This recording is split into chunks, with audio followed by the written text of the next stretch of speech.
أعوذ بالله من الشيطان الرجيم بسم الله الرحمن الرحيم اللهم صل على محمد وآل محمد۔ मुझसे हज़रत इमाम जाफ़र सौदिक़ अलैहिस्सलाम। रवायत है कि किसी शहर में एक लकड़हारा नहायत मुफलिस और नादार रहता था। वो मुसीबत ज़दा हर रोज़ जंगल से लकड़ियाँ काट कर लाता और फ़रोख्त करके बामुश्किल अपना और अपने बच्चों का पेट पालता था। अफलास से तंग आकर एक दिन उसने अपनी बीवी से कहा कि बराए रोज़गार बाहर जाता हूँ, अजब नहीं कि परवरदिगार आलम रहम फरमाए और हमारी मुसीबत दूर हो। ये कहकर लकड़हारा तलाश माश में घर से निकल खड़ा हुआ और एक दूसरे शहर जा पहुंचा, मगर वहाँ भी तकदीर ने साथ ना दिया और वहाँ भी यही काम करने पर मजबूर हो गया। और ये सिलसिला 12 बरस तक रहा, लेकिन फ़िक्र परेशानी और मुफलिसी ने साथ ना छोड़ा। इसलिए ना तो वो अपने बाल बच्चों को कुछ भेज सका और ना ही उनकी खबर ले सका। लकड़हारे की बीवी ने खावंद के चले जाने के बाद कुछ दिन तो किसी न किसी तरह गुजारा कर लिया, मगर जब फाकों की नौबत आ गई तो मजबूर होकर उस बेचारी ने वज़ीर के महल में जारूब कशी की नौकरी कर ली और अपने बच्चों का पेट पालने लगी। एक शब लकड़हारन ने ख्वाब में देखा कि मैं वज़ीर के महल में झाड़ू दे रही हूँ कि इतने में मौला हज़रत इमाम जाफ़र सादिक़ अलैहिस्सलाम अल्लाहुम्मा सल्ली अला मुहम्मदिन व आलि मुहम्मद माअ चंद असहाब सहन खाना में तशरीफ़ लाए और अपने असहाब से मुतवज्जो होकर फरमाया, मालूम है कि आज कौन सी तारीख़ और कौन सा महीना है। असहाब ने नहायत अदब से अर्ज़ किया, मौला आज शब 22 रजबुल मुरज्जब है। तब हज़रत ने अपने ज़बाने मोजिज़ बयान से इरशाद फरमाया, अगर कोई किसी मुश्किल में घिरा हो और किसी परेशानी में मुब्तला हो, बस सिद्क़े दिल 1.25 सेर मैदे की पूरियाँ और अगर कुदरत रखता हो तो शीरी पूरियाँ पका कर 2 कूंडों में रख कर हमारे नाम की नज़र यानी नियाज़ 22 रजबुल मुरज्जब बवक्ते नमाज सुबह दिलवा कर अल्लाह ताला की बारगाह में हमारे वास्ते से अपनी हाजत तलब करे, इंशाअल्लाह ताला मुराद ज़रूर पूरी होगी। इतने में लकड़हारन की आँख खुल गई। फिर उसी वक्त उसने बसित के दिल नज़र देने की नीयत की और हस्बुल इरशाद इमाम आली मकाम नज़र पेश की। अब ज़रा उधर लकड़हारे का हाल सुनिए। यहाँ तो 22 रजबुल मुरज्जब बवक्त सुबह ये लकड़हारन नज़र इमाम दिला रही थी और वहाँ लकड़हारा दरख्त पर चढ़ा हुआ लकड़ियाँ काट रहा था कि अचानक उसके हाथ से कुल्हाड़ी छूट कर गिरी। उसने दरख्त से उतर कर कुल्हाड़ी उठाई तो उसे ऐसा महसूस हुआ कि जैसे ज़मीन में कोई शय दफन है। तो उसने उस जगह को खोदा तो बहुत बड़ा ख़जाना दिखाई दिया। थोड़ा माल लेकर उस वक्त तो उसने उस जगह को बंद कर दिया, मगर थोड़ा थोड़ा करके कुछ अरसे में दफीने का एक बड़ा हिस्सा निकाल लाया और फिर सामान सफ़र तैयार करके बड़े कर व फर के साथ आज़िम वतन हुआ। घर पहुंचकर अपने बाल बच्चों के लिए आलीशान महल बनवाया, बीवी बच्चों के आराम और आसाइश के सामान मुहैया किए और ज़िंदगी नहायत आसूदगी से बसर करने लगा। एक रोज़ लकड़हारन ने अपने खावन से नज़र इमाम अलैहिस्सलाम की सारी सरगुज़िश्त बयान की। जब उसने महीना और तारीख़ बताया तो वही महीना वही तारीख़ थी जब लकड़हारे को दफीना मिला था। चुनांचे ये सुनकर लकड़हारा बड़ा मुतासिर हुआ और सिद्क़ दिल से अब ईमान ले आया और ये नज़र तारीख़ मुक़र्ररा पर बराबर दिलाता रहा।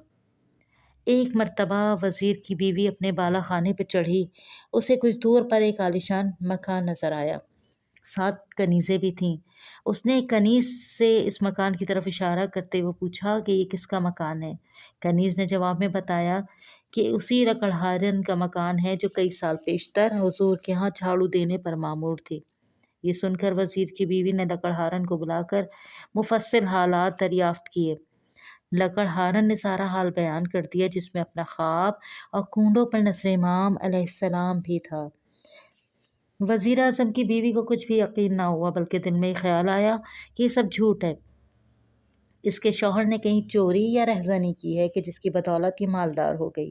یہ مجھ سے چھپاتی ہے۔ وزیر اعظم کی بیگم کا یہ خیال فاسد دل میں آنا تھا کہ اس کے شوہر نامدار وزیر اعظم پر مصیبت ناگہانی آ گئی۔ بادشاہ وقت کا نائب وزیر اس کا دشمن تھا۔ اس نے موقع پا کر بادشاہ سے اس کی چغلی کر دی کہ وزیر اعظم خائن ہے، اس لیے شاہی خزانے میں بڑی خیانت کی ہے، جہاں پناہ اب اسے طلب فرما لیں۔ چنانچہ بادشاہ نے اسی وقت وزیر اعظم کو بلا کر حساب طلب کیا تو اسے حساب نہ دے سکا۔ بادشاہ غضبناک ہو گیا اور وزیر اعظم کا سارا مال و اسباب ضبط کر کے اسے اور اس کی بیوی دونوں کو نکال باہر کیا۔ وہ دونوں محل سے نکل کر چل دیے۔ چلتے چلتے اثنائے راہ خربوزہ خرید کر رومال میں باندھ لیے کہ کہیں بیٹھ کر کھائیں گے۔ جس روز وزیر اعظم پر عتاب آیا تھا، اتفاق سے اسی دن صبح کو شہزادہ شکار کو گیا اور شام تک واپس نہ آیا۔ بادشاہ پریشان ہوا۔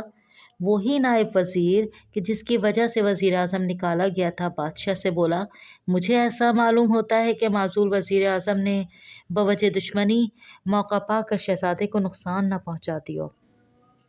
یہ سن کے بادشاہ نے وزیر اعظم ماتوبہ کی گرفتاری کا حکم دے دیا۔ سپاہی ہر طرف دوڑ گئے اور گرفتار کر کے بادشاہ کے سامنے پیش کر دیا۔ اس وقت تک انہوں نے وہ خربوزہ کھایا بھی نہیں تھا، اسی طرح رومال میں بندھا ہوا تھا۔ بادشاہ نے دریافت کیا، اس رومال میں کیا ہے؟ ماتوب وزیر اعظم نے جواب دیا، خربوزہ ہے۔ رومال کھولا تو اس میں شہزادے کا سر نظر آیا۔ بادشاہ اپنے بیٹے کا سر دیکھ کر بے حد غضبناک ہوا اور حکم دیا کہ انہیں رات بھر قید میں رکھو، صبح انہیں قتل کرا دینا۔ ماتوب وزیر اعظم اور اس کی بیوی دونوں قید خانے میں بند کر دیے گئے۔ وزیر اعظم ماتوبہ نے بیوی سے پوچھا، سمجھ نہیں آتی کہ ہم پہ یہ ناگہانی مصیبت آئی کیسے؟ کون سا ایسا گناہ سرزد ہوا جس کی سزا بھگتنی پڑ گئی؟ کافی غور و خوض کے بعد بیوی نے کہا، میرا خیال ہے کہ لکڑہارن نے نظر اور حکم امام جعفر صادق علیہ السلام اللہم صلی علی محمد و آل محمد اور نیز دفینے کے متعلق تفصیل سے بیان کیا تھا۔ میں نے اس پر قطعی یقین نہ کیا اور جھوٹ پر محمول کیا۔ ماتوب وزیر اعظم نے جواب میں کہا، اس سے بڑھ کر اور کیا گناہ ہوگا کہ تم نے حضرت امام جعفر صادق کے قول و حکم کو جھٹلایا؟ توبہ کرو اور معافی مانگو۔ امام علی مقام کا فرمانا درست ہے۔ الغرض دونوں رات بھر گریہ وزاری اور اپنے گناہوں کی معافی مانگتے رہے۔ خلوص دل سے نزد امام علیہ السلام کی منت مانی، اللہ تعالیٰ نے توبہ قبول کر لی۔ الگ صبح شہزادہ شکار سے واپس آیا اور بادشاہ کی خدمت میں حاضر ہوا۔ بادشاہ نے بیٹے کو سینے سے لگا لیا اور واپسی کی تاخیر کا سبب دریافت کیا۔ شہزادے نے عرض کیا، حضور، شکار میں بڑی دیر ہو چکی تھی، لہٰذا رات ایک باغ میں ٹھہر گیا۔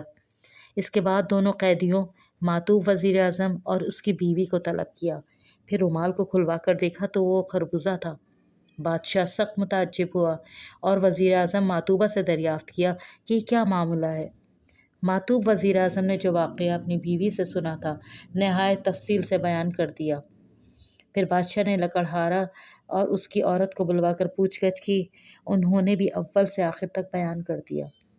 یہ سن کر بادشاہ بھی بصدق دل ایمان لے آیا اور ماتوب وزیر اعظم کو بحال کر کے دوبارہ اس کے عہدے پر فائز کر دیا اور چغل خور وزیر کو ماتوب کر کے شہر بدر کر دیا۔ اللہم صلی علی محمد و آل محمد، اللہم صلی علی محمد و آل محمد، اللہم صلی علی محمد و آل محمد عجل فرجہم اجمعین۔ یا میرے اللہ، جس طرح تو نے اس لکڑہارن کی مراد حضرت امام جعفر صادق علیہ السلام کے صدقے میں پوری فرمائی، ہم بھی تجھے واسطہ دیتے ہیں اپنے چھٹے مولا حضرت امام جعفر صادق علیہ السلام کا، ان کے صدقے میں ہر مومن ہر مومنہ کی حاجت پوری فرما، آمین یا رب العالمین۔